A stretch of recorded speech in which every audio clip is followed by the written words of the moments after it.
আমার কাজিনের made of honour আমাকে ব্যায়াম করা বন্ধ করতে আর ওজন বাজাতে বলেছিল, যাতে আমি কনের চেয়ে বেশি চোখে না পজি।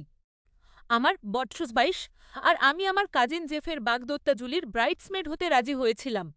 আমাদের খুব ঘনিষ্ঠতা নেই, কিন্তু জেফ আমার বস ভাইয়ের মতো, তাই আমি রাজি হয়েছিলাম, যদিও এর জন্য আমার $২,০০০ খরচ হচ্ছে।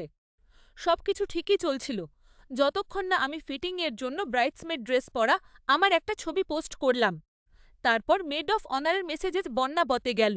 শুরুতে সে খুব মিষ্টি করে কথা বলছিল, তারপর সে হঠাৎ বোমা ফাটালো, তোমার লুকস নিয়ে আমাদের কিছু একটা করতে হবে। ব্রাইডসমেডরা তোর চেয়ে বেশি সুন্দর হতে পারে না লল। সে আক্ষরিক অর্থেই আমাকে জিমে যাওয়া বন্ধ করতে বলল, যাতে অন্য মেয়েদের বুজো আর মোটা না দেখা। সে মজা করে বলল যে আমার প্রতিদিন পিৎজা আর আইসক্রিম খাওয়া উচিত, যাতে ওজন কয়েক পাউন্ড বাজে।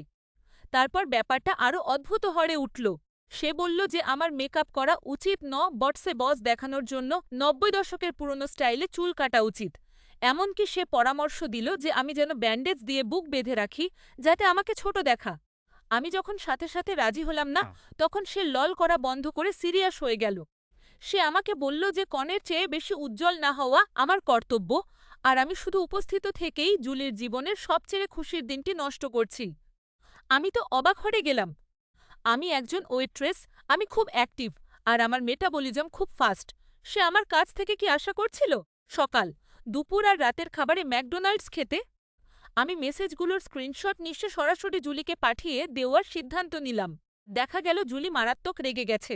সে আমাকে বলল যে পুরো প্ল্যানিং প্রসেস জুজে ওই মেড অফ অনার এক দুঃস্বপ্নের মতো নিয়ন্ত্রণ করার চেষ্টা করছিল এবং অন্য একজন ব্রাইডসমেডকেও একই ধরনের মেসেজ পাঠিয়েছিল। কথা বলার জন্য জুলি আমাকে ধন্যবাদ জানাল এবং বলল যেন আমি তার বিয়ের দিনে সবথেকে সুন্দর হয়ে সাজি। আর সেই মেড অফ অনারের কথা কি? তাকে গ্রুপ চ্যাট থেকে বের করে দেওয়া হয়েছে এবং সে এখন আনুষ্ঠানিকভাবে এই পুরো ব্যাপার থেকে বাদ।